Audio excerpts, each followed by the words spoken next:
안녕하세요. 닥터 꾸집입니다. 오늘은 그 임플란트를 주변에서 해야 되는 분들이 굉장히 많으실 것 같은데, 임플란트 비용을 좀 줄일 수 있는 방법이 없을까? 그 부분에 대해서 한번 생각해 보겠습니다. 임플란트 비용을 줄이기 전에 정말 이 치아가 뽑고 임플란트를 해야 되는지 여부부터 따져보는 게 임플란트 비용을 싸게 하는 것보다 더 중요하다고 생각을 합니다.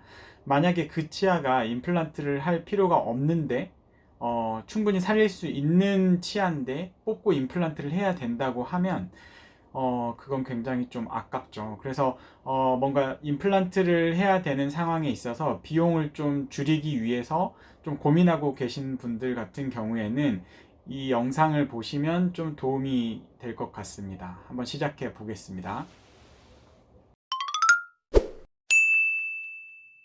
네, 일단 이 환자분 케이스 같은 경우에는 다른 치과에서 이미 진단을 받고 여러 치과를 전전하시다가 저희 병원까지 찾아오시게 된 건데 이 환자분 같은 경우에는 개인적으로는 굉장히 똑똑하다고 생각합니다. 어쨌든 이 환자분이 맨 처음 오셨을 때는 다른 치과에서 다 뽑고 임플란트를 해야 된다고 했는데 임플란트 3개를 진단을 받았다. 근데 나는 개인적으로는 살릴 수 있는 건 최대한 살리고 싶고 임플란트 개수를 좀 줄이고 싶다라고 말씀을 하셨습니다. 그래서 실제 저희 병원에 오셔가지고 어떤 치료를 받으셨는지 한번 보도록 하겠습니다. 어떤 치아 같은 경우에는 재신경 치료를 했음에도 불구하고 증상이 안 사라져서 치아 재식술까지 한 경우가 있고요. 또 어떤 경우는 저희 병원에서도 살릴 수가 없어서 발치 후 임플란트로 간 케이스도 있습니다. 어떤 케이스 같은 경우에는 재신경 치료 후에 재신경 치료만으로 치아가 염증이 치유가 돼서 그냥 잘 사용을 하게 된 케이스도 있고요. 한번 같이 보도록 하겠습니다. 50대 여성분이셨고요. 이분 같은 경우에는 부천에서부터 오셨어요. 그러니까 편도로 부천에서부터 광화문까지 지하철을 타고 오셨는데 한 번 올 때마다 1시간 넘게 시간을 걸려서 오셨으니까 왕복 거의 2시간에서 3시간 정도를 저희 병원에 오셔서 치료를 받기 위해서 시간 투자를 굉장히 많이 하신 분이세요. 근데 이분이 과연 잘한 선택일까요? 그렇게까지 치과를 멀리 가면서까지 치아를 살릴 필요가 있었을까? 라고 생각하실 텐데 실제 케이스를 한번 보겠습니다. 초진 엑스레이입니다. 이 환자분이 발치 진단을 받으신 건 지금 이쪽 치아 신경치료가 되어 있는데 뿌리 끝에 염증이 재발이 돼서 발치를 해야 된다고 진단을 받으신 거고, 이쪽 치아 같은 경우도 이쪽에 이제 뿌리 쪽에 염증이 있어서 발치를 해야 된다. 그리고 이쪽 치아 같은 경우에도 뿌리 쪽에 염증이 있어서 이 3개를 뽑고 임플란트를 해야 된다. 이 치아는 살릴 수가 없다. 신경치료를 해도 성공 확률이 높지 않아서 뽑고 임플란트를 해야 된다라고 이제 견적을 받으신 거죠. 그래서 임플란트 3개를 해야 되니까 이제 이 상황에서 두 부류로 나뉘는 것 같아요. 실제 임플란트를 해야 되니까 임플란트가 제일 싼 곳을 검색해가지고 임플란트 3개에 몇백만 원 차이가 나니까 제일 싼 곳을 찾아다니시는 분이 있고요. 어떤 분들 같은 경우에는 이 진단이 맞나? 이 치아는 임플란트 안 하고 살릴 수는 없을까? 이런 고민을 하면서 다른 치과를 알아보시는 분들이 있고, 또 한 부류는 그냥 그 원장님을 믿는다고 하면 그 병원에서 진단한 대로 그냥 뽑고 임플란트로 가는 경우가 있겠죠. 그래서 어쨌든 이런 분들이 있는데 이분 같은 경우에는 이 치아를 좀 살리고 싶은데 라는 고민하에 치과를 전전하시다가 저희 병원까지 온 분이셨습니다. 그래서 실제로 오른쪽을 먼저 보게 되면 이 치아 뿌리 끝에 염증이 있고 과거에 신경치료를 해놓은 하얀색 이 부분이 있습니다. 근데 이거를 과연 재신경치료로 이 정도 염증이 치유가 안 될까요? 재신경치료가 성공률이 떨어진 건 맞는데 재신경치료를 보존과 전문의 아니면 미세현미경이 있는 상태에서 신경치료를 받지 않으셨다고 하시면 충분히 재신경치료 후에 다시 염증이 치유되는 모습을 볼 수가 있거든요. 이 환자분 재신경 치료를 했고요. 지금 이 케이스 같은 경우는 전체적인 흐름을 보여드리기 위해서 디테일한 치료 과정은 뺐어요. 그냥 이 치아를 갖다가 재신경 치료를 했고 이렇게 뭔가 신경 치료를 한 모습이 지금 저희 병원에서 한 거와 다른 병원에서 한 게 차이가 나죠. 그리고 신경치료한 직후에는 뿌리 끝에 염증이 그대로 있는 것처럼 보여요. 근데 이제 중요한 거는 이 환자분 같은 경우에는 씹을 때 불편감이나 이런 저작 시의 통증이 신경치료를 하면서 사라졌다는 거죠. 그래서 신경치료 후에 저작 시의 통증이 사라지는 것과 그리고 이 몇 개월 후에 여기에 염증의 뼈가 차 올라오는 모습이 관찰이 되면 이 치아는 충분히 오래 쓰실 수가 있습니다. 10개월 뒤에요. 자, 어때요, 이제? 자, 이 부분에 뼈가 다시 차 올라왔죠. 항상 그 치료하기 전의 모습과 후의 모습을 비교를 해서 뼈가 차 올라오는지를 봐야 돼요. 이 뼈는 제가 이식을 한 게 아니고 환자분의 몸이 저는 이제 원인 치료, 신경 치료만 해놓고 더 이상의 여기서 색인 유입이 없다 그러면 여기에 뼈가 차 올라오게 하는 거는 환자의 몸이 한 거예요. 그러니까 제가 한 게 아니죠. 그 상황에서 이분 같은 경우에는 씹는 힘 자체가 워낙 세셨기 때문에 저작 시에 뭔가 너무 강한 힘이 있었어요. 그래서 이 뒤에 치아도 이제 씹을 때 아픈 증상, 크랙 증상 때문에 이제 신경 치료를 하셨기는 한데 어찌 됐든 이 앞에 치아 같은 경우에는 이제 염증이 다 치유가 됐기 때문에 이 치아 과연 몇 년이나 더 쓰실 수 있으실까요? 앞으로 제 생각에는 이 치아를 몇 년 못 쓴다고 진단하는 치과사는 없을 것 같거든요. 이 치아 어쨌든 다른 병원에서 뽑고 임플란트 할 뻔했던 치아인데 재신경 치료 후에 충분히 쓸 수 있게 만들어 드렸습니다. 네, 반대편을 좀 보겠습니다. 반대편은 이 두 개의 치아를 임플란트 진단을 받으셨던 치아예요.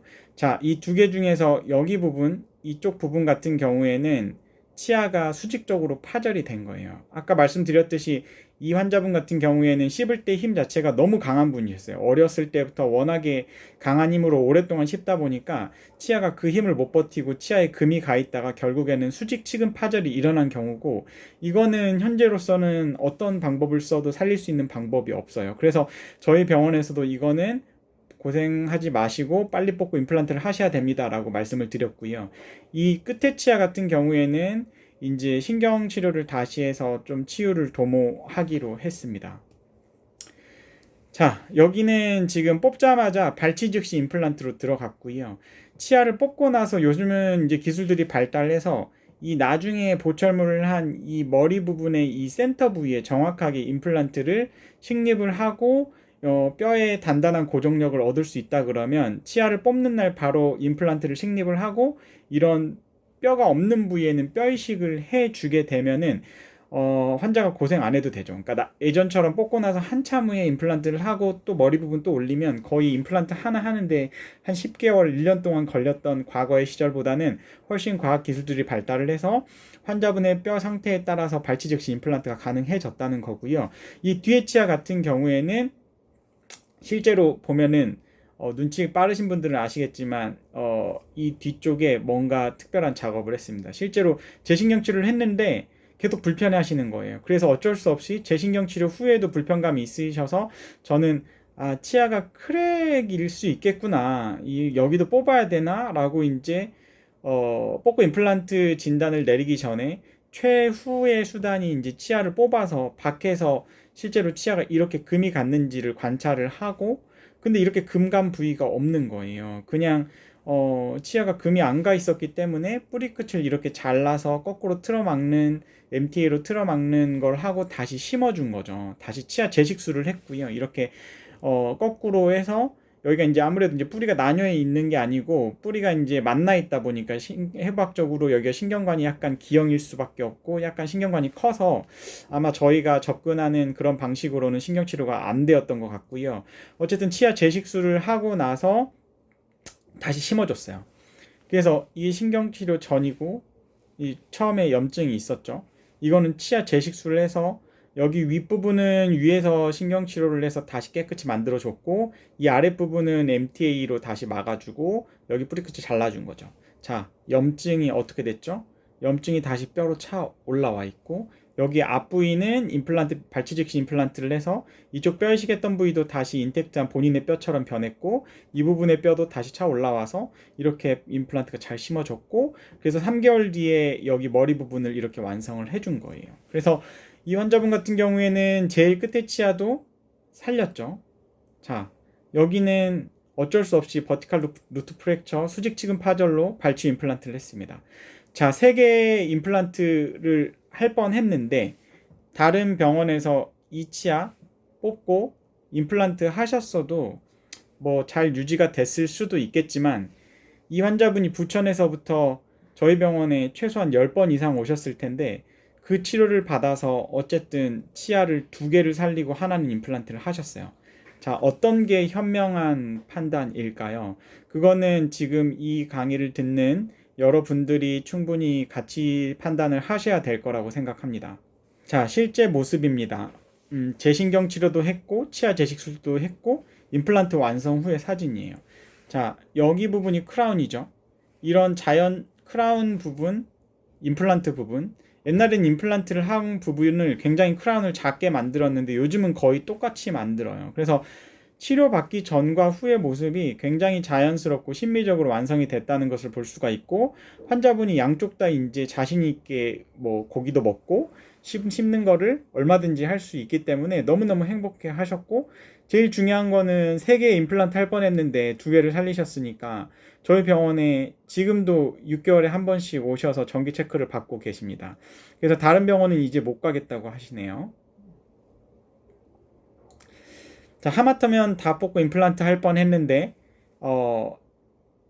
살릴 수 있는 치아는 살린 이 환자분이 저는 개인적으로 매우 현명하다고 생각합니다.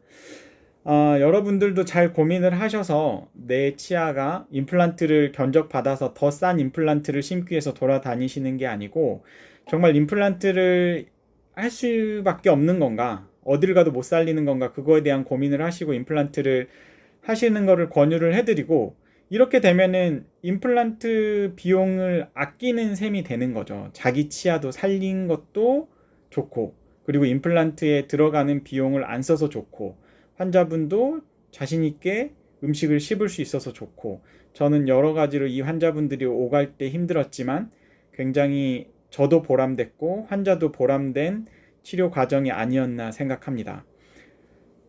이 컨텐츠가 도움이 되셨다면 닥터 꼬집 치과 DM 좋아요와 구독 요청 드리고요. 앞으로도 더 좋은 컨텐츠로 한번 제작을 해보도록 하겠습니다. 지금까지 시청해주신 분들 감사드립니다.